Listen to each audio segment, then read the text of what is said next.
펀처치 베델에서 함께 예배하는 여러분들을 주님의 이름으로 환영합니다. 아마 여러분들이 이 영상을 통해서 예배를 들으시면서 제 모습을 보시고 이렇게 생각하셨을 거예요. 아, 우리 목사님이 이제 갔구나. 열사병이다. 그게 아니고요. 사실은 오늘부터 여러분과 함께 여행을 떠나볼까 합니다.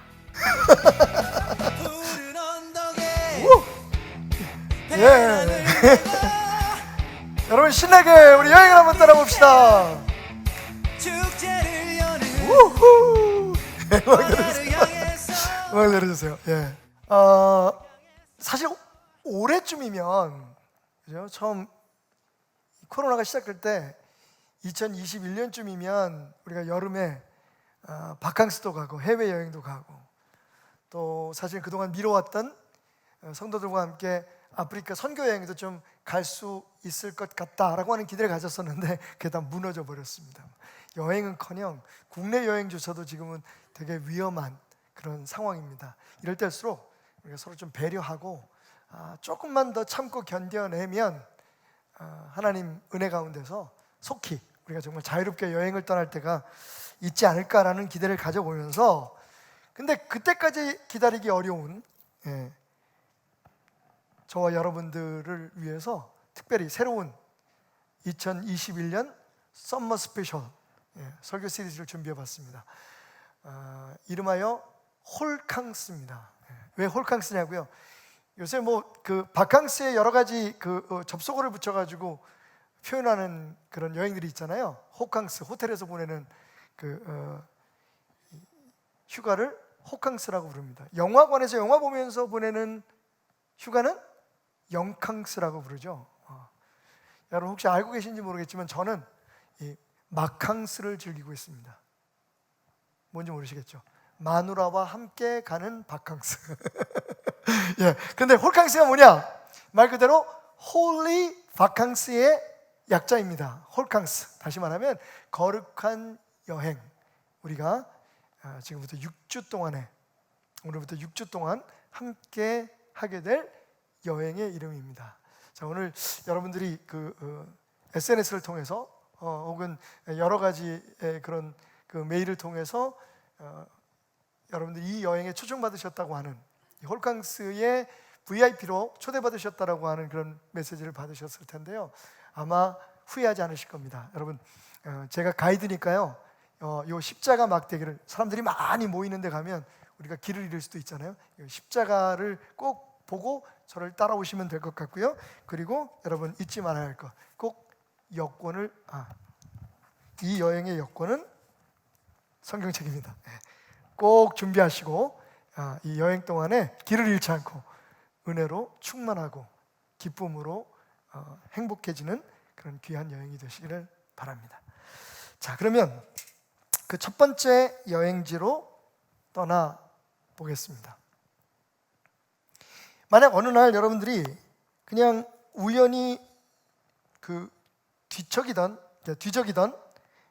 그런 여행지 소개 잡지에서 이런 문구를 발견했다고 생각해 보십시다.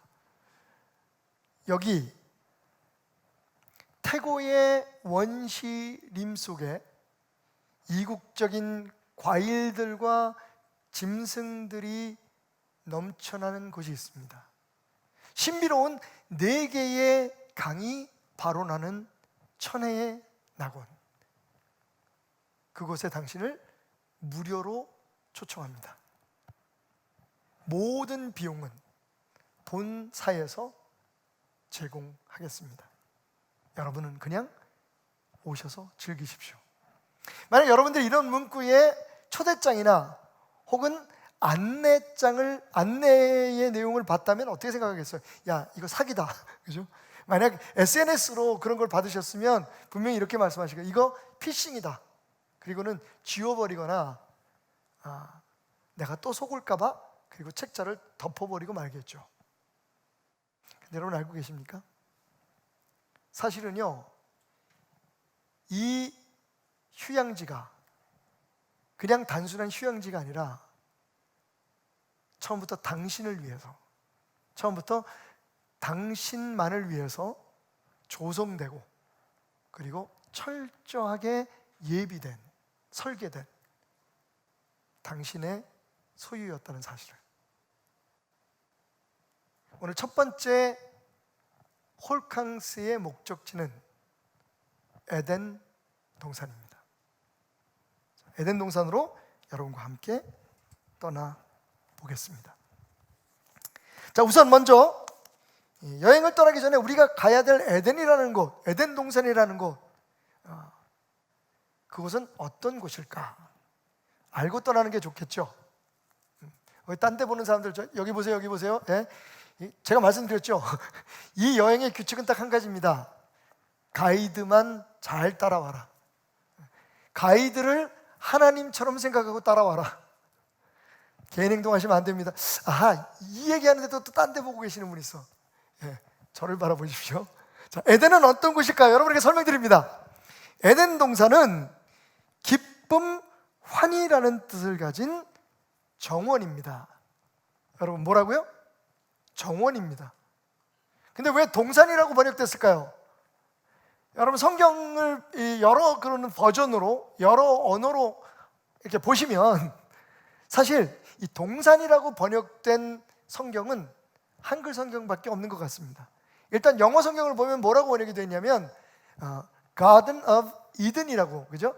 에덴의 동산, 에덴의 정원, 가든이에요, 가든. 예. 또 가든 하니까 고기 좋아하시는 분들은, 예? 무슨 고기 굽는 그 가든을 생각하시는데 정원이요, 정원.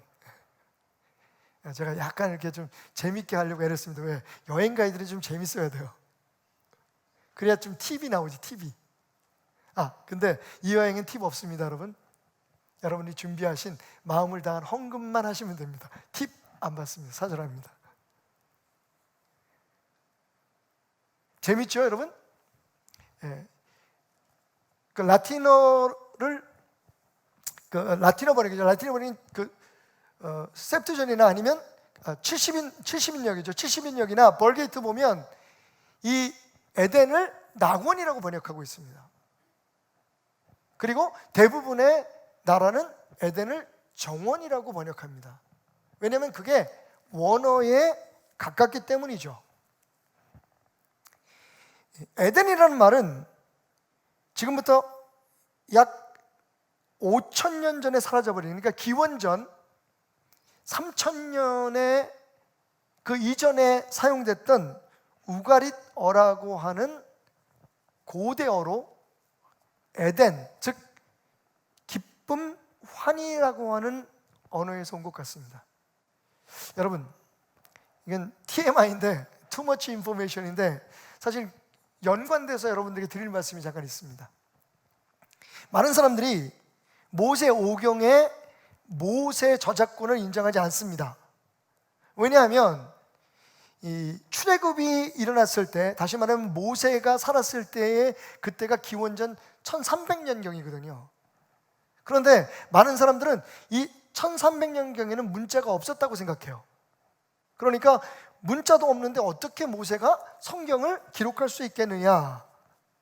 여러분, 지금 말씀드린 것처럼 이 에덴이라고 하는 말을 가져온 우가릿어라고 하는, 그러니까 기원전 3000년 전쯤에 존재했을 것 같았던 그런 문명에서 사용했던 이 언어는요, 말 그대로 이 모세가 출애굽을 하기 전에 거의 1700, 1500년 전에 이미 존재한 언어였습니다. 그러니까 사실은 이 성경이 모세에 의해서, 아니 그 이전에 어떤 사람에 의해서 쓰여졌다고 해도 우리는 믿어야 하죠. 충분히 언어, 다시 말하면 자기의 뜻과 의사를 전달할 수 있는 그런 역사를 기록할 수 있는 언어가 그 당시에 있었다는 겁니다. 자, 이 에덴은 그 우가릿어로 기쁨, 환희 혹은 즐거움이라는 뜻을 가지고 있는 단어에서 왔습니다. 자, 그러면 동산이라고 번역된 단어는 뭘까요? 동산이라고 번역된 단어는 가난이라고 하는 말에서 왔는데요, 간입니다. 그래서 베에덴 간, 에덴의 정원이라고 번역되는 게 맞죠.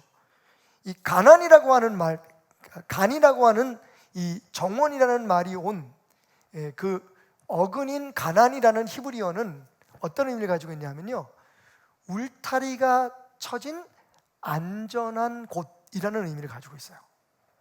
이제 거기서 간이라는 말이 왔고, 그 에덴 간이라고 하는 그 히브리 말은 에덴의 정원이다라고 번역되는 것이 맞습니다. 그런데 왜 우리 한국 성경은 동산이라고 번역해? 이게 땅 욕심 때문에 그래요. 부동산 문제입니다. 예, 제가 기억나는 건 아프리카의 그 광활한 이 평야를 차를 타고 달리고 있어서 한 6시간, 7시간씩 달려야 정말 마을이 보이는, 끝이 안 보이는 지평선에 낮은 풀들, 그리고 중간중간에 나무들, 그리고 그 신기한 개미집들, 이런 것들이 쭉 있는 그 광야를 저녁 시간에 정말 아름다운 석양을 바라보면서 막 달리고 있었습니다. 근데 함께 동승했던 목사님이 저한테 물어봐요. 목사님, 이 땅은 몇 평이나 될까? 거기서도 그래서 왜 목사님 교회 지으시려고 그랬더니, 아니 땅이 하도 넓어서. 참 재밌는 게 선교사님 그 얘기를 해요. 한국 분들이 오시면 항상 아프리카에 이렇게 그 선교지를 향해서 달려가면서 꼭 묻는 게 있대요. 이거 몇 평이나 되지? 그럼 꼭 옆에서 또 거기에 이렇게 맞장구를 칩니다. 아이고, 한국 사람들 여기 그냥 쫙 그냥 뿌려놓으면 그냥 몇 년 만에 여기다가 서울 같은 도시를 지을 텐데. 이게 아마도 이 작은 땅을 가진 나라에서 사는 일종의, 그죠? 우리의 그런 어떤 핸디캡이 아닐까 하는 생각을 가져봅니다. 컴플렉스죠. 그래서 그랬는지 어쨌든 에덴을 동산으로 번역했다. 근데 굳이 왜 제가 이것을 동산이 아니라 정원, 다시 말하면 울타리가 쳐진 정원이라고 번역하는 것이 맞다라고 말씀드리는지 여러분 한번 들어보십시오. 정원은 말 그대로 누군가 목적을 가지고 조성한 꽃밭입니다. 그죠? 조성한 그런 특별한 장소입니다. 그러니까 에덴은 정원이 맞는 거예요. 말씀 볼까요? 여호와 하나님이 동방의 에덴의 동산을 창설하셨다. 하나님이 만드신 거예요. 그러니까 큰 벌판이나 끝없는 지평선이 있는 그런 광야가 아니라, 여러분 에덴은 동산입니다. 목적을 가지고 조성한, 창설하신. 그럼 그 목적이 뭘까요? 이어서 나옵니다. 그 지으신 사람을 거기에 두셨다. 사람을 위해서, 하나님의 형상을 따라 만들어진 사람들을 살게 하기 위해서, 사람들을 위해서 완벽하게 조성된, 사람들을 위한, 조금 더 넓게 확장해서 이해해 본다면 저와 여러분들을 위한 곳이었다는 거죠. 그런데 그 원래의 뜻이 의미하듯이 울타리가 쳐져 있었다. 이 얘기는 뭡니까? 그 안에 머물면 안전한 거예요. 그 안에 우리에게 필요한 모든 것이 있었던 겁니다. 자, 여러분, 창조에 대해서 굳이 여기서 다시 설명할 필요는 없지만 우리 한 가지 분명히 알 수 있는 게 있죠. 그동안 우리가 끊임없이 얘기해 왔던 게 있죠. 그게 뭡니까? 천지창조가 사람을 위해서 이루어졌다는 거죠. 그 사람을 위해서 만들어진 이 세상, 우주, 천지창조의 클라이막스가 에덴 동산이었던 거예요. 에덴 정원이었던 거예요. 기쁨의 정원. 그러니까 이 울타리가 쳐진, 실제적으로 울타리가 있었던 건 아니지만 저는 그 울타리를 하나님의 은혜의 품이라고 이해하고 싶습니다. 그러니까 그 안에 있으면 하나님이 보호해 주시는 거죠. 그 안에 있으면 부족함이 없는 거죠. 자, 이어지는 말씀을 보십시다. 그렇게 사람을 위해서 조성하신 그 정원에는 여호와 하나님이 그 땅에서 보기에 아름답고 먹기에 좋은 나무가 나게 하셨다라고 이야기하고 있습니다. 여호와 하나님이 보실 때, 야, 이건 사람들에게 이게 사람들이 먹으면 참 좋겠어, 사람들을 위해서, 사람들이 보기도 좋겠어. 하나님께서 하나님의 관점에서 하나님의 형상을 따라 만들어진 사람들을 위해서 거기에 나무들, 그리고 그 나무에 마음껏 따먹을 수 있는 과실들을 맺게 하셨다라고 얘기합니다. 그런데 그 가운데는 생명나무와 선악을 알게 하는 나무도 있었다 라고 9절은 이야기하고 있습니다. 여러분, 이어지는 말씀을 통해서 한번 그 에덴을 다시 한번 상상해 보십시다. 지금 우리가 홀캉스를 떠난 그 에덴, 기쁨의 정원에는 10절, 강이 에덴에서 흘러나와 동산을 적시고 거기서부터 갈라져 내 근원이 되었다. 네 개의 강의 발원지인 거죠. 첫째의 이름은 비손이라 금이 있는 하윌라 온 땅을 둘렀으며 그 땅의 금은 순금이요 그곳에는 베델리엄과 호마노도 있었으며. 이제 강이 흐르는데요, 그 강이 흐르는 땅이 순금, 황금, 그리고 베델리엄, 호마노와 같은 정말 귀하고 귀한 보석들의 산지였다는 거죠. 둘째 강의 이름은 기온이라 구스 온 땅을 둘렀고, 셋째 강의 이름은 히데길이라 아수르 동쪽으로 흘렀으며 넷째 강은 유브라데더라. 이게 네 개의 강이 에덴이라고 하는 그 정원에서 흘러내렸습니다. 상상을 해보십시다. 그 네 개의 흘러내리는 강 주변에 뭐 아름다운 그런 보석들이 막 있고, 그거 둘째치고 거기에 나무들이 있고, 울창한 나무에 정말 먹음직스럽고, 그리고 우리의 몸에 필요한 모든 그런 영양분들을 공급해주는 과일들이, 각종 과일들이, 익조릭한 fruit들이 쫙 다 맺혀 있어요. 정말 하나님께서 인간을 위해서 조성하신 하나님의 정원, 인간을 위한 정원이었던 거죠. 근데 여러분, 여기 딱 한 가지, 그 기쁨의 정원에서 우리가 누릴 수 있는 모든 것들을 자유롭게 누리며 살 수 있는 룰이 있었습니다. 여러분, 여러 가지가 아니에요. 10가지도 아니에요. 서너 가지도 아닙니다. 딱 하나의 룰만 지키면 이 모든 것이 다 너의 것이 될 것이다. 자, 요번 우리 이 첫 번째 홀캉스에서 우리가 이 룰에 초점을 맞출 필요가 있어요. 저와 함께 여러분들이 말씀 속에서 지금 에덴 동산에 갔습니다. 근데 여전히 최초의 인간 부부에게 하나님께서 주셨던 그 룰이 우리에게도 적용되는 거예요. 단체 여행을 해보신 분들은 익숙하시겠지만 뭐라고 얘기하죠? 자, 여러분, 이번 여행에서 여러분들이 꼭 알아야 하실 것이 있습니다. 여권. 아침마다 여권에게 인사를 하십시오. 굿모닝 여권, 굿모닝 패스포트. 왜요? 이 여권이 없으면 진짜 여행 망칩니다. 어떤 사람들은 돌아와야 될 때 돌아올 수도 없어요. 어딜 가든지 여권이 있어야 여기저기를 돌아다닐 때 자유롭게 할 수 있어요. 왜냐하면 이 여권이 바로 내가 누구인지를 말해주는 중요한 단서이기 때문이죠. 마찬가지로 이 에덴 동산의 모든 것들을 누리고 에덴 동산의 모든 것들을 소유할 수 있는 데는 딱 한 가지 조건이 있었습니다. 그게 뭐냐면 바로 16절과 17절 말씀. 여호와 하나님이 그 사람에게 명하여 이르시되 동산 각종 나무의 열매는 내가 임의로 먹든, 임의로는 네 마음대로 먹어라. 다 네 거야. 뭐 허락 안 받아도 돼. 이건 다 너 준 거야. 그러니까 다 너를 위해서 만들어진 거야. 다 먹어. 단 선악을 알게 하는 나무의 열매는 먹지 말아라. 딱 하나예요. 딱 하나. 2개도 아니에요. 3개도 아니에요. 딱 한 가지만 지키면 에덴 동산의 모든 것을 누릴 수 있다고 말합니다. 그러면서 만약에 그 룰을 어겼을 때에 어떤 문제가 생기느냐, 그 결과에 대해서 이렇게 말합니다. 내가 먹는 날에는 반드시 죽으리라. 그러니까 여러분, 에덴 동산에서는 딱 한 가지만 지키면 됐어요. 그게 뭐냐면 선악을 알게 하는 나무를 먹지 말아라. 거기서 나오는 열매를 먹지 말아라.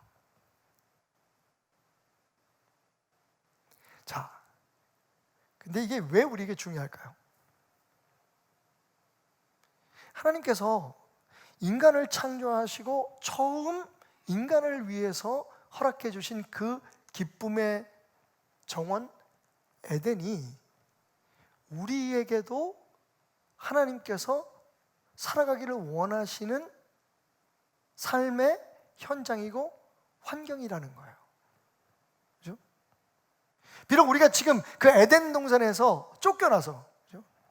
그 룰을 어겼어요. 그 룰을 어겨서 에덴 동산에서 쫓겨나서 이 험한 세상에서 열심히 고생하고, 그런데 고생한다고 해서 고생한 대가도 그대로 다 주어지는 것도 아니야. 뭔가 미래를 알 수 없고 우리의 뜻과 관계없이 우리에게 닥쳐오는 이 코로나19와 같은 이런 숨겨진 여러 적들을 우리가 극복해가면서 이겨내 살아가는 이 힘겨운 삶을 살고 있지만, 여러분 기억하십시오. 하나님께서 우리 인간에게 최초로 너희는 이런 곳에서 살 권리가 있어, 너희는 이런 곳에서 살기 위해서 창조되어서 내가 너희를 이런 곳으로 인도하리라 하신 그곳이 어디입니까? 바로 에덴 동산이에요. 딱 이 한 가지 룰만 지키면, 딱 이 한 가지만 너희가 기억하고 그대로 순종하면, 여러분 여기서 TMI 하나 더 갑시다. 아마 많이들 생각 안 해보셨을 텐데, 조금 아까 제가 읽었을 때 성경 말씀을 잘 들으셨던 분들은 아마 기억하실 거예요. 9절에서 무슨 말이 있죠? 하나님께서 아름답고 먹기에 좋은 나무가 나게 하셨는데 동산 한가운데는 특별한 나무가 있었다. 근데 이게 하나가 아니고 두 개예요. 그죠? 생명나무가 있었고 선악을 알게 하는 나무가 있었어요. 근데 여러분, 하나님은 딱 한 가지만 금하셨죠. 딱 한 가지 룰이라고 말씀드렸어요. 그러니까 생명나무도 먹지 말고 선악을 알게 하는 나무도 먹지 말아라 얘기하지 않으시고 뭐라 그러셨습니까? 선악을 알게 하는 나무의 열매만 먹지 말라 그랬어요. 왜 그랬을까요? 그래서 이런 이야기들을 주변 사람들과 얘기를 하는데 조금 머리가 잘 들어가시는 분이 이렇게 얘기하더라고요. 아니 그러니까 목사님, 생명나무 열매를 먼저 먹고 선악과를 따먹었으면 근데 여러분, 저는 그게 디제스터라고, 그건 저주라고 생각해요. 생각해 보십시다. 선악과를 따먹음으로 말미암아 죽었다. 그런데 사실 안 죽었잖아요, 그죠? 거기에 대해서 여러 가지 해석을 할 수가 있지만, 여기서 정령 죽으리라는 말을 여러분 하나님과의 관계가 끊어지는 것으로 이해해 보면 어떨까요? 조금 더 실용적으로 설명해 보면 이런 거죠. 그 에덴 동산에 하나님께서 인간을 위해서 창조하셨던 모든 축복과 그 자유로움을 이제는 더 이상 누릴 수 없게 되었다. 죽으면 끝이잖아요, 그죠? 그러니까 솔직히 육체의 죽음은 별 문제 없어요. 솔직히 다 죽는 거잖아요. 우린 다 죽는데 문제는 뭐냐? 그냥 의미 없이 죽는 거예요. 고생만 하다 죽는 거예요. 우리에게 허락된 그 축복, 우리에게 보장된 축복, 심지어는 지금 우리가 에덴 동산에서 쫓겨나서 사는 삶을 살면서도 여전히 남아있는 하나님의 은혜와 축복들을 누리지 못하고 그냥 세상을 떠나는 것.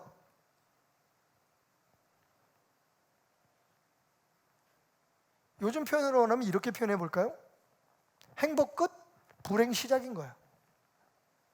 하나님의 은혜 끝, 이제 고민, 두려움 시작.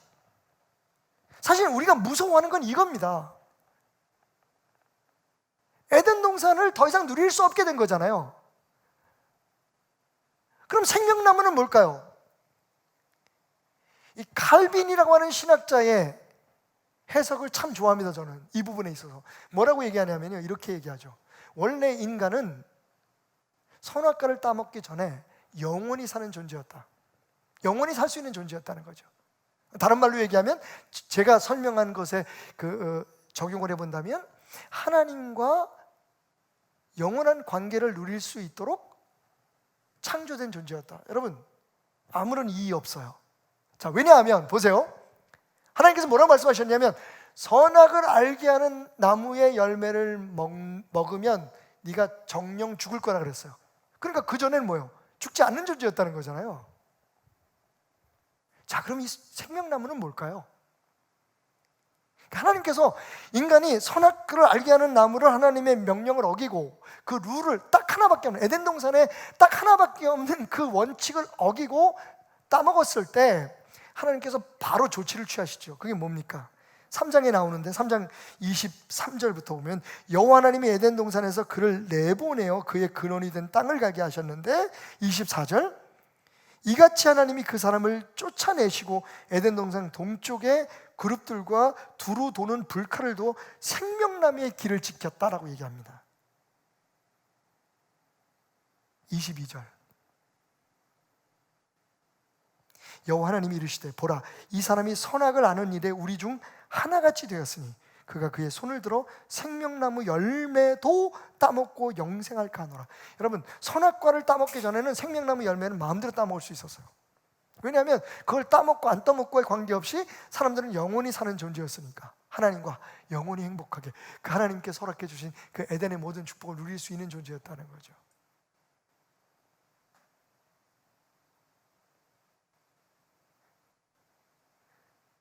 사실 구원은 그 에덴의 축복을 회복하는 거예요.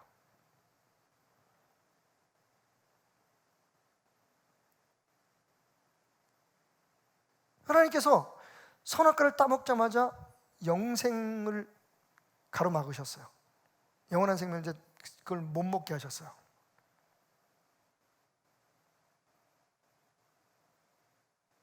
그러니까 미리 따먹었어도 별 문제가 없는, 하나님이 그건 허락하셔서 생명나무 먹는 게 자유롭게 허락되어 있었다니까요. 근데 왜 막으셨습니까? 이제 문제는 이 선악을 알게 하는 나무의 정체에 있어요. 우리가 선악을 알게 하는 나무의 과실을 따먹었다는 걸 어떻게 이해하죠? 사탄이 뭐라고 얘기했죠? 네가 이것을 먹으면 네가 하나님처럼 될 거라 그랬어요. 그게 문제였어요. 우리가 하나님 노릇하면서 영원히 사는 건 저주예요. 그건 불행이에요. 그러니까 우리가 철저하게 하나님을 하나님으로 인정하고, 에덴 동산이 그랬잖아요. 하나님이 창조하시고 하나님이 사람을 거기다 갖다 놓으시고 하나님이 시키는 대로, 심지어는요 하나님과 함께 얼마나 행복한 시간들이 있었는지 아세요? 오늘 읽은 그 다음 절부터 보면은요 하나님께서 이렇게 말씀하세요. 야, 너 혼자 살면 안 되겠다 아담아. 내가 너를 위해서 친구 같은 보피라는 사람 만들어 줄게. 그래서 하와를 만들어 주셨어요. 그리고는 아담과 함께 그 에덴 동산에 존재하는 짐승들의 이름을 함께 지으십니다. 여러분, 한번 상상해 보세요. 이게 얼마나 아름답고 행복한 순간들이었는지.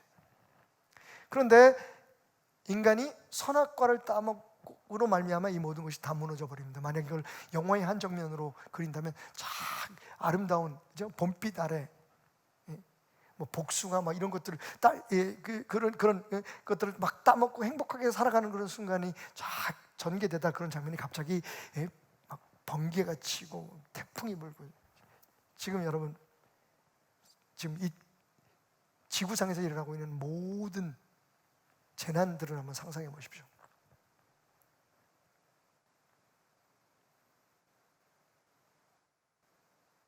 룰은 한 가지예요, 여러분.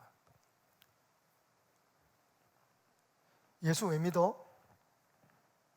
우리가 어떻게 하나님을 믿어야 할까? 천국 가기 위해서 믿어. 이거 해야 돼. 예수 믿는다는 게 이거 하는 거야, 저거 하는 거야, 이거 하지 말아야 돼, 저거 하지 말, 이거 먹으면 안 되고, 저기 가면 안 되고, 이런 사람들하고 동행하면 되고, 이런 행동하면 안 되고, 부부 사이에 가정에서, 교회에서 이거 해, 이거 하지 마라. 여러분, 굉장히 많은 룰들이 있잖아요. 근데 에덴 동산에 그런 룰이 하나도 없었어요. 에덴 동산에서는 무슨 헌금할 필요도 없고, 전도할 필요도 없고, 복 받기 위해서 무슨 짓을 할 필요가 없었어요. 그게 원래 우리에게 허락된 삶이에요. 딱 한 가지만 지키면. 선악과의 정체가 뭡니까? 하나님이 우리의 삶에 하나님 되심에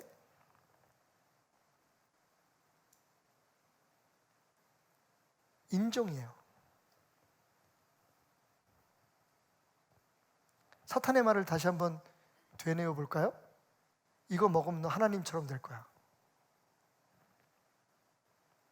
여러분, 우리 신앙생활에 수많은 룰이 있지만 사실은 하나님께서 우리에게 원하시는 이 에덴 동산의 축복을 누리기 위해서는 딱 한 가지 룰만 정확하게 여러분들이 실천하면 돼요.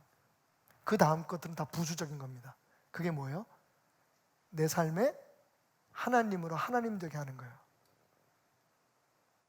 에덴 동산에서 최초의 인간이 그 행복을 누리며 하나님이 허락하신 모든 복을 누릴 때까지. 지금 대부분 문제들이 뭐냐면요, 우리가 우리 뜻대로 우리의 인생을 만들어가고 성경에 하나님의 말씀에 답들이 있는데 그런 거는 개의치 않고 그래도 이건 내가 맞아, 내가 옳아, 내가 하는 방법으로, 내가 누군데. 여러분, 그게 사실은 선악과를 지금 매일매일 우리가 따먹고 있는 거예요. 현재 진행형인 거예요.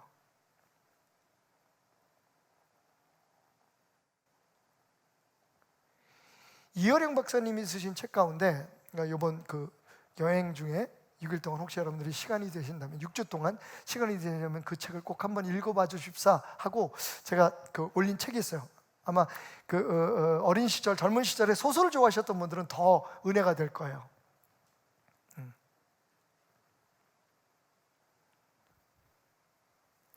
소설을 통해 떠나는 영성순례. 거기서 정말 이어령 박사다운 사고를 합니다. 이렇게 얘기를 해요. 나는 뉴턴에게 묻고 싶었다. 뉴턴을 보고 묻고 싶었다. 당신은 나무에서 떨어지는 사과를 보며 만유인력을 발견했지만 그 나무 위에 아직도 그 열매가 매달려 있게 하는 생명력에 대해서 이야기한 적이 있었던가? 기가 막히죠, 여러분. 어렸을 때부터 우리는 계속 만유인력을 배웠어요. 그래서 과학적으로 모든 것을 이해하고 모든 것을 해석하고, 그게 떨어지면서 중력. 근데 여러분, 세상에는 두 개의 힘이 있는 거죠. 중력과 뭐요? 은혜입니다. 여러분, 하나님의 사람들이 이 중력의 법칙에 의해서 모든 것을 해석하고 이해하고 그것을 따라가려고 사는 건 불행이에요. 떨어진 사과, 누가 먹어버린 그 선악과에 대해서만 얘기하는 건 참 안타까운 일이라는 거죠. 지금 우리 앞에 달려있는 그 생명 열매, 은혜, 그죠?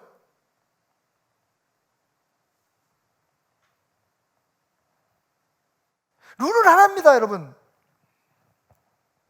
내가 하나님이 되지 않는 거예요, 내 삶에. 내 삶의 주인이 내가 안 되는 거예요.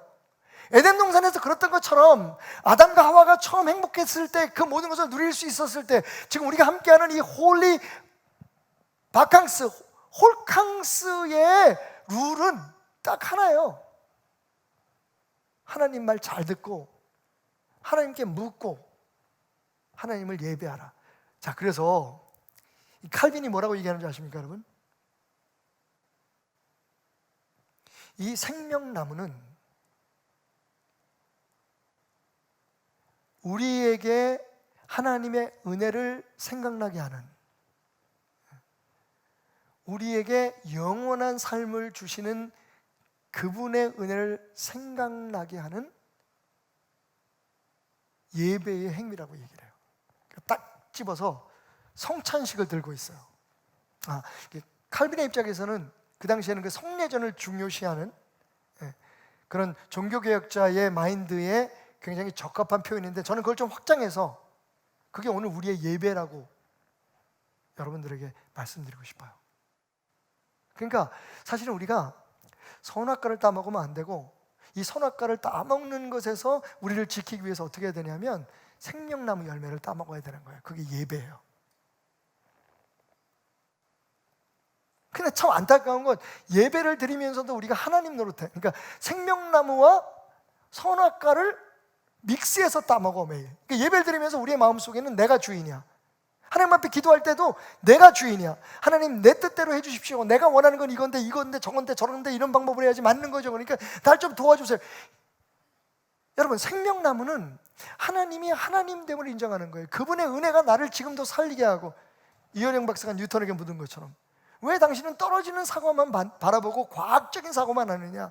지금 저 큰 열매가 저 가냘픈 가지에 매달려 있어서 광합성을 통해서 염색체를 이런 것들을 통해서, 엽록체를 통해서 저게 살아있고 성장하는 것, 그 신비를 왜 당신들은 얘기하지 않았는가? 다른 말로 얘기하면 하나님의 은혜가 없이는 중력도 없고, 하나님의 은혜가 없이는 과학도 없고, 하나님의 말씀 없이는, 하나님의 주인 되심 없이는 우리의 삶의 모든 것이 다 허무하다는 거예요.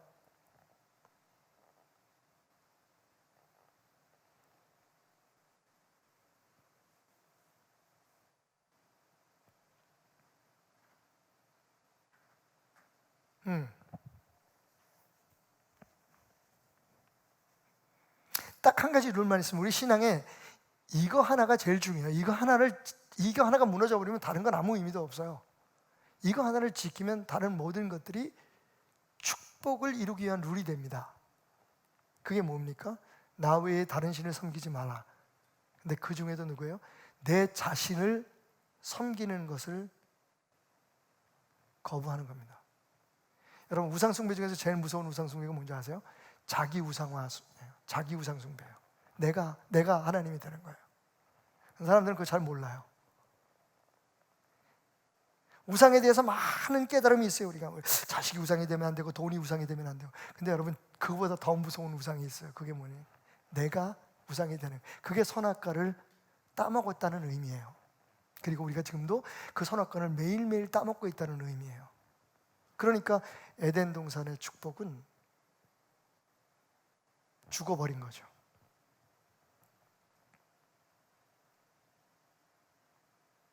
울타리는 장벽이 되어버린 거죠. 하나님의 보호 안에서 머물면서 누릴 수 있었던 그 은혜는 우리가 접근할 수 없는, 접근하지 못하는 금지된 행복이 되고 만 거죠. 어떻게 회복하면 될까요? 그 회복의 길을 성경은 우리에게 말해줍니다.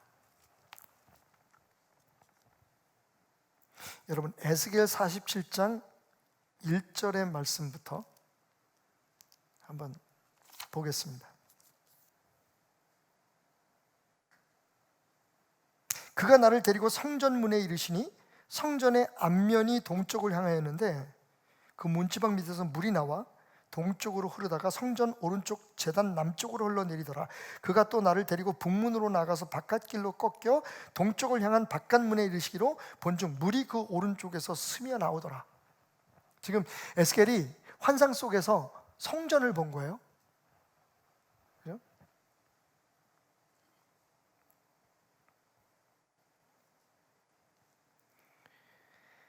그 사람이 손에 줄을 잡고 동쪽으로 나가며 천척을 측량한 후에 내게 그 물을 건너게 하시니 물이 발목에 오르더니, 우리가 잘 아는 말씀이잖아요, 그죠? 그렇게 해서 성전의 문틈에서 스며 내려온 물이 강이 되고, 처음에는 발목까지 차더니 그 다음에 무릎까지 차더니, 우리 잘 아는 말씀이잖아요. 그래서 우리가 성전에서 흘러나오는 은혜, 성전으로부터 시작된 그 은혜를 이렇게 처음에는 발목처럼 첨벙 교회만 왔다 갔다 하다가 무릎에 이르기까지 무릎 꿇고 하는, 하여튼 여러 가지로 많이 설명하고 있는데, 여러분 그 원래의 의미를 한번 돌아보자고요. 그런데 어떻게 됩니까?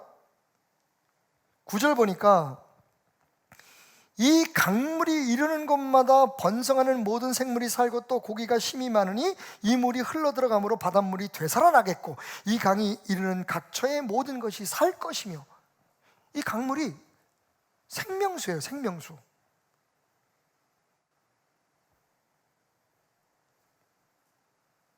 12절 강 좌우가에는 각종 먹을 과실나무가 자라서 그 잎이 시들지 아니하며 열매가 끊이지 아니하고 달마다 새 열매를 맺으리니 그 물이 성소를 통하여 나옴이라. 그 열매는 먹을 만하고 그 잎사귀는 약재료가 되니라. 여러분 뭐를 지금 보시나요? 뭘 상상하시나요? 여러분, 에덴은 사라진 게 아니에요. 에스겔의 환상 속에서 에덴은 성전으로 나타나고 있습니다. 지금 성전이에요, 여러분. 교회 아니고요, 성전.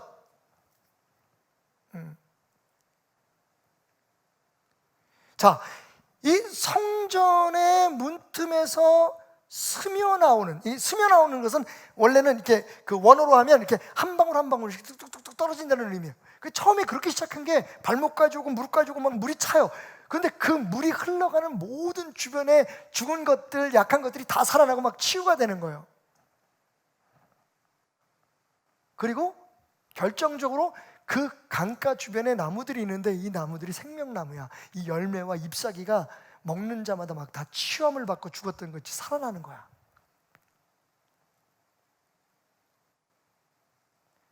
자, 그러니까 이 에스겔의 환상 속의 성전은 에덴이에요. 그런데 여러분, 이게 영원히 우리 곁을 떠나지 않고 하나님께서 우리를 정말 행복하게 살기 위해서 창조하신 이 에덴을 우리 곁에 항상 두시는 것이 어디에서 결정적으로 드러나냐면 요한계시록 22장이에요. 응? 여러분은 아시다시피 요한계시록의 마지막 장에 가면 요한계시록 마지막 장인 22장의 1절과 2절은 이렇게 시작합니다. 또 그가 수정같이 맑은 생명수의 강을 내게 보이시니, 여기도 있네. 그러니까 창세기, 하나님께서 천지를 창조하실 때 그 에덴 동산에 흐르던 그 강물이 에스겔의 환상 속에서 성전의 문틈으로부터 흘러나오는 그 강물이, 그 생명수가 22장, 여기 지금 천국이죠. 천국 모습이죠. 요한이 본 환상 속에 거기 다시 나오는데, 여러분 보세요. 그 물이 어디서 나오냐면요, 하나님과 및 어린 양의 보좌로부터 나와서 길 가운데로 흐르더라. 강 좌우에 생명나무가 있어 12가지 열매를 맺되 달마다 그 열매를 맺고 그 나무 잎사귀들은 만국을 치료하게. 여러분, 에스겔이 보는 환상의 그 장면 맞죠? 그런데 에스겔에서는 성전이라고 표현했는데 지금 요한계시록에서는 뭐라고 얘기하냐면 하나님의 보좌, 하나님과 어린 양의 보좌, 예수 그리스도의 보좌 밑에서 흘러나오는 물이 생명수를 이루고 그 옆에 생명나무가 등장해요. 그러니까 약간씩 보완하고 약간씩 서로를 설명해 주면서 지금 에덴 동산이 에스겔의 성전으로, 그리고 지금 마지막 천국, 하나님과 함께할 영원한 나라에 등장하고 있는 거예요. 근데 여러분, 이 세 가지 장소의 공통점이 뭡니까? 하나님이 계신 거예요.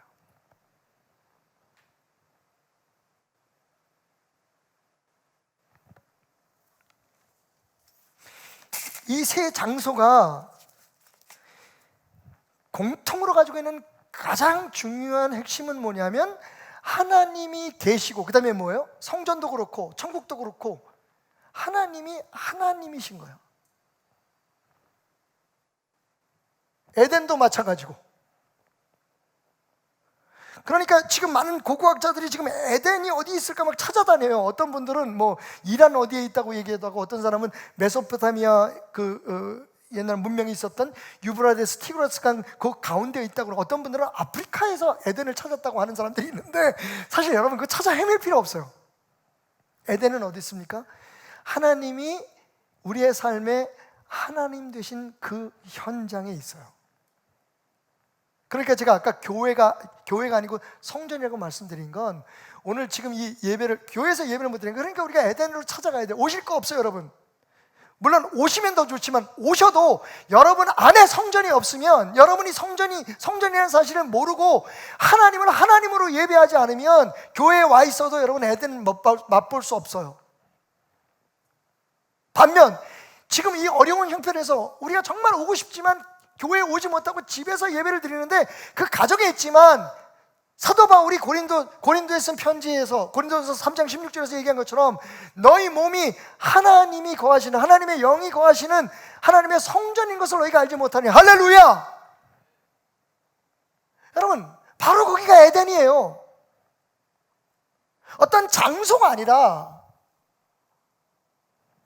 처음부터 하나님은 하나님이 하나님 되신 그것을 인정하고 예배하고 그 하나님의 말씀대로 따라 살아가는 그 삶의 환경, 그리고 그 관계, 그 상태를 하나님은 에덴으로 우리에게 허락하신 거예요.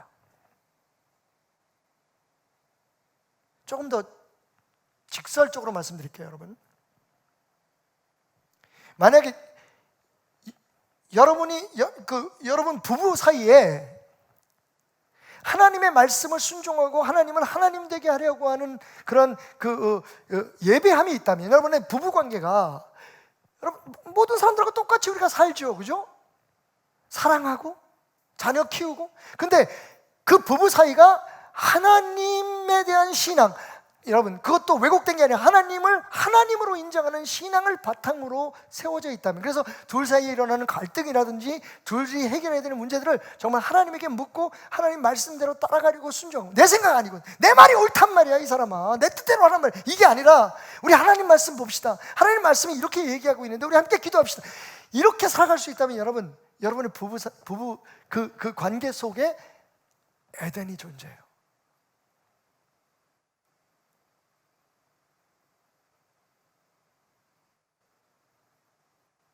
여러분의 가정에 하나님이 계신다면, 하나님이 주인이라면 여러분의 가정이 에덴이 되는 거예요. 여러분의 일터에 하나님이 하나님 되신다면, 여러분이 하는 모든 일의 현장에, 여러분이 살아가는 모든 삶의 현장에 하나님이 하나님 되시면, 근데 여러분 이 하나의 원칙을 우리가 제쳐놓고 자꾸만 어떤 종교적인 행위로 그 에덴의 축복을 누리려고 해요.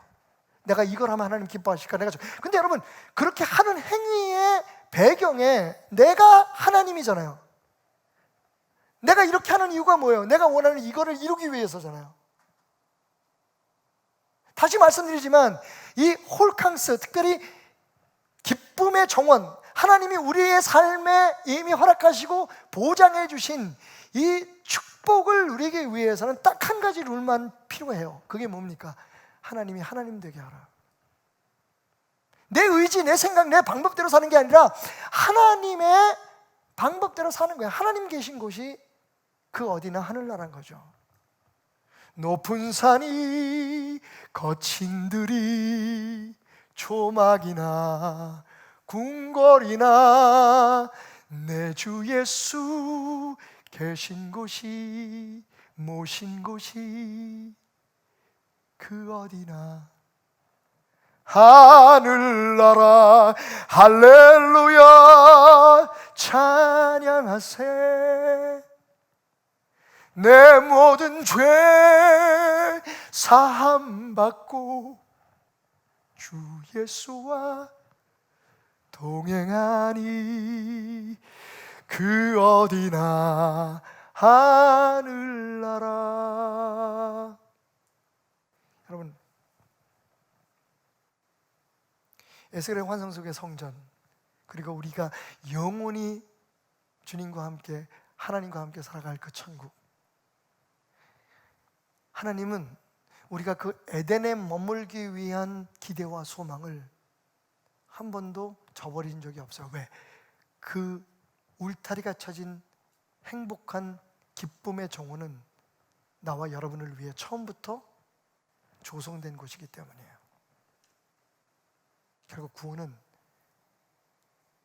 우리가 그 에덴으로 돌아가는 거예요. 어떻게? 우리의 삶에 하나님을 하나님 되게 하시는 결단으로. 그것을 기억하기 위해서 매일매일의 생명나무를 따먹는 거예요. 생명 열매를 예배드리고 하나님 앞에. 여러분, 이게 뭐 공동 예배는 말할 것도 없고 하나님 앞에 내가 매일매일 서는 거예요.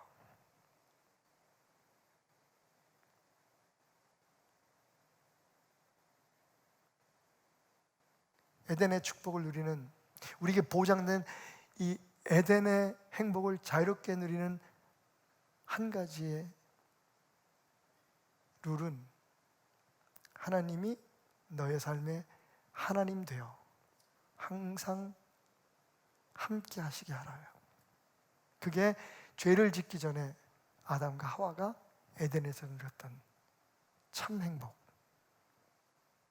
우리가 이 광야 같은 세상에서, 이 처절한 삶 속에서, 우리를 절대로 만족시켜 줄 수 없는 환경 속에서 우리를 두렵게 하는 여러 가지 사건과 사고 속에서 여전히 에덴의 축복을 맛보며 살 수 있는 비결인 거죠. 자, 이제 여러분과 함께 했던 첫 번째 홀캉스, 기쁨의 정원에서의 투어를 마치려고 합니다. 한 가지만 기억하십시오. 여러분의 삶에 하나님이 하나님 되게 하시는 것. 다시 말하면 하나님 말씀하시고 여러분 듣고, 하나님 역사하시고 여러분은 누리고, 그 은혜에 겨워 살아가는 삶, 그 삶만이 오늘 하루뿐만 아니라 여러분의 삶에 그 행복한 기쁨의 정원의 축복을 누리게 하는 비결이라는 것을 말입니다. 그 은혜가 너무 크고 놀랍습니다. 독일에서 태어나서 미국으로 이민 간 프레드릭 니만이라고 하는 한 목사님이 계셨습니다. 어린 시절 이민 생활은 힘들었지만 그래도 나름대로 행복했고, 그 과정에서 부모님을 통해 예수님을 만나게 됩니다.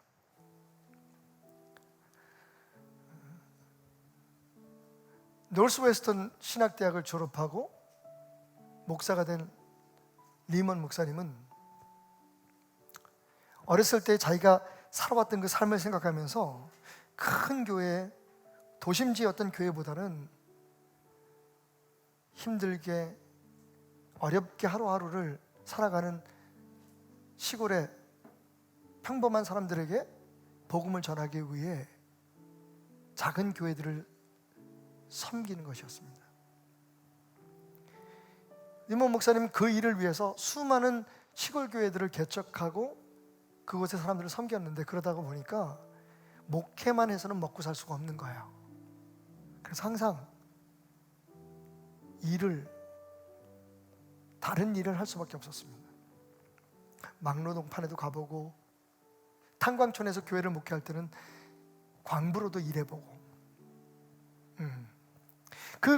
그 여러 가지 상황 속에서 목사님은 지쳐갔습니다.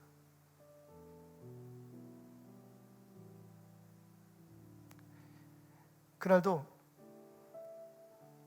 미국 시골의 조그만 마을의 교회를 섬기기 위해서 돈을 벌어야 했던 리먼 목사님은 치즈 공장에서 일을 하다가 지친 몸으로 레몬 상자에 걸터 앉아 아내가 싸준 도시락을 열었습니다. 그리고 그 안에 짧은 글이 적혀 있는 쪽지를 발견하죠. 거기엔 이런 글이 있었습니다. 그 크신 하나님의 사랑을 어찌 말로 다 표현하겠습니까? 저 바다를 먹물 삼고 하늘을 두루마리 삼아도 다 적을 수 없을 겁니다. 때로는 자기의 선택한 길이었지만 하나님과 함께 하는 일이라고 생각했지만 너무 지치고 힘들 때마다 포기하고 싶었던 목사님의 마음속에 큰 위로와 용기를 주는 글이었습니다. 그리고 나중에 알고 보니까 그게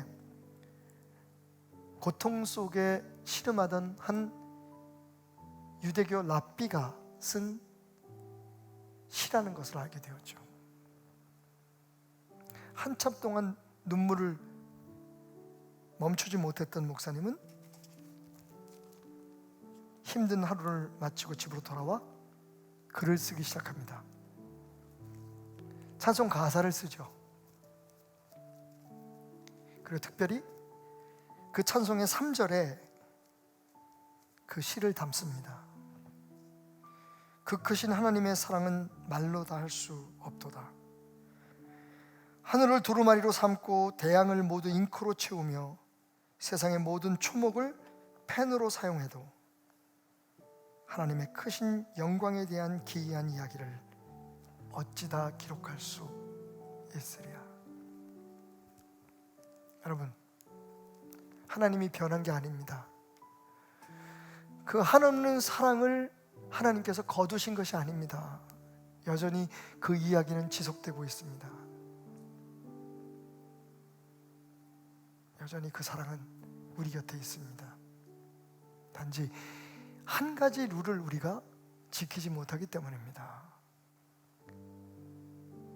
그 은혜를 누리지 못하는 것,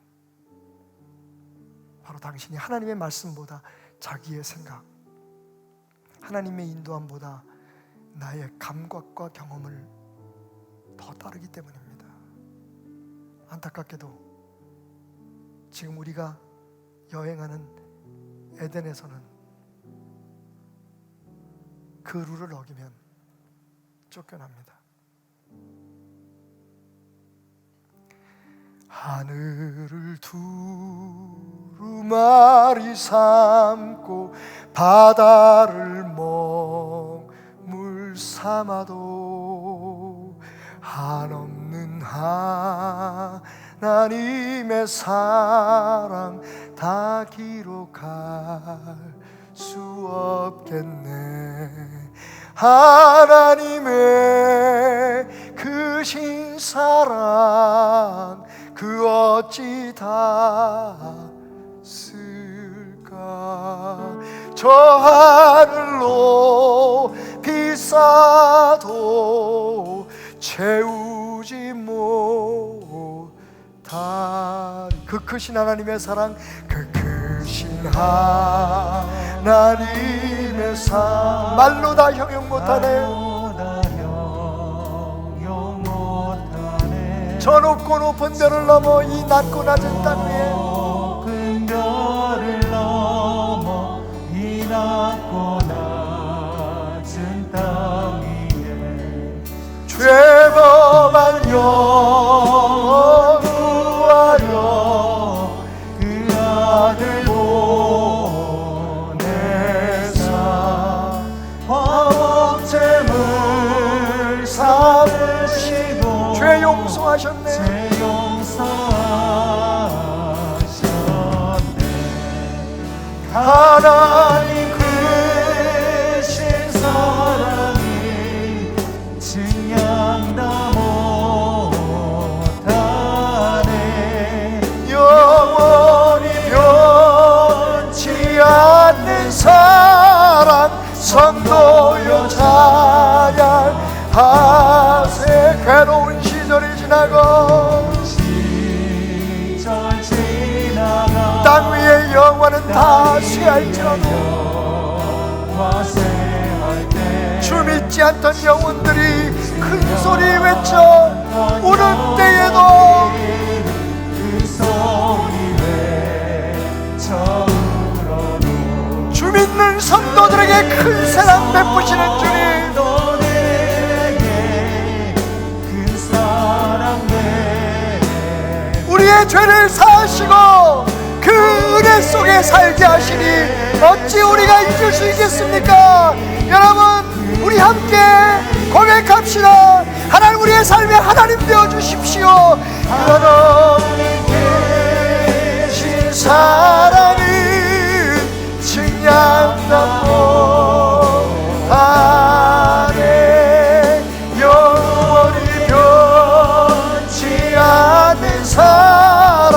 성도여 찬양. 내 영혼아 주님을 찬양하라. 내 영혼아 주님을 송축하라. 내 영혼아 주님을 찬양하라. 내 삶의 주인이신 하나님, 왕중의 왕이신 하나님, 하나님 그 은혜에 내가 젖어 살게 하소서, 빠져 살게 하소서. 내 평생 사는 동안, 내 평생 사는 동안 주 찬양하리. 여호와 하나님 내 주를 찬양하리. 주님을 묵상하리. 즐겁도다 내 영혼 주 안에서 참 기쁘리. 내 영혼아, 내 영혼아 주님을 송축하라. 내 영혼아 주님을 찬양하라. 내 영혼아 주님을 송축하라. 내 영혼아 주님을 찬양하라. 여러분, 오늘 여러분의 삶에 하나님이 하나님 되신, 하나님만 예배하며 하나님을 따라가는 여러분의 삶에 은혜의 생명수가 흘러 넘치고 있습니다. 여러분, 에덴에서 발원한 그 은혜의 강이 한 방울의 물에서부터 시작되었다는 것 상상해 보십시오. 오늘 이 예배를 통해서 만약 당신이 받은 한 방울의 은혜가 있다면, 오늘 이 예배를 통해서 당신이 깨달은 한 컵의 깨달음이 있다면 에스겔처럼 그 물을 따라 내려가십시오.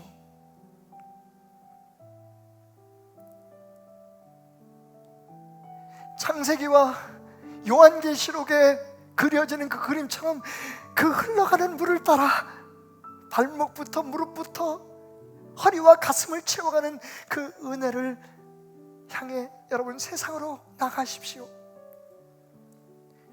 에덴 동산의 축복을 그 울타리를 넘어 세상으로 흘려보냅시다. 여러분은 물론이고 여러분 주변의 많은 사람들과 사랑하는 가족들이 살아나는 것을 경험하게 될 것입니다. 왜냐하면 그 은혜는 살리고 치유하고 축복으로 넘쳐나게 하기 위해서 우리에게 주어졌기 때문입니다. 그 한 방울의 은혜가, 그 한 방울의 보혈이 당신의 삶을 그리고 세상을 변화시켜 줄 겁니다. 이 광야 같은 세상에서도 꽃이 피고 열매 맺는 행복을 누리게 할 것입니다. 그것이 우리가 이렇게 고백하며 찬양하는 이유입니다.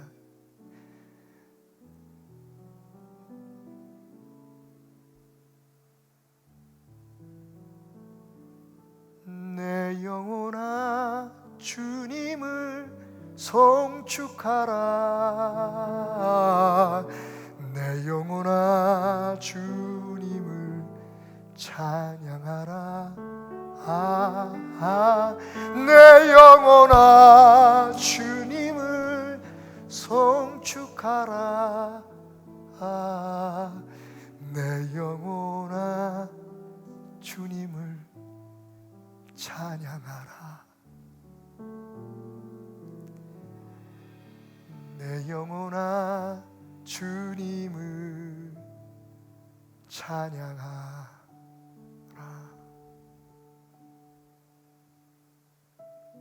오늘도 하나님 되심을 고백하기 위해 말씀에 귀를 기울이고 찬송을 부르고 기도하며 주인 되신 하나님 앞에 우리의 물질을 드려 우리의 헌신을 드려 예배합니다. 하나님 이 예배를 받으시고 하나님이 하나님 되심을 우리가 인정합니다. 하나님 뜻대로 살게 하소서. 앞서려고 하는 나를 누르고 나의 욕망을 죽이고 하나님 말씀 따라, 하나님 음성 따라 살게 하소서. 그 은혜의 울타리 안에 머물게 하소서 고백하는 우리의 기도를 들으셔서 하나님 에덴의 축복을 우리 베들레 성도들의 가정에, 이 험난한 세상을 살아가는 하나님의 백성들에게 허락하여 주옵소서. 코로나19가 속히 사라지게 하소서. 아니, 코로나19 속에서도 여전히 에덴의 평안을 누리게 하여 주옵소서. 주님과 함께 다시 그 생명수 물가에서 만날 그날을 상상해 보며 오늘도 힘있게 하루를 살아가고 이겨내는 모든 성도들에게 축복하소서. 온라인으로 오프라인으로 물질을 드리고 마음을 드리고 예배하는 모든 성도들을 하늘 높이 쌓아도 닿을 수 없는, 저 바다를 먹물 삼아도 다 쓸 수 없는 그 하나님의 사랑과 기이한 은혜와 능력 속에 맡겨드립니다. 예수 그리스도의 은혜와 하나님 아버지의 사랑과 성령님의 역사하심이 영원히 함께 하시기를 축원하옵나이다. 아멘. 아멘.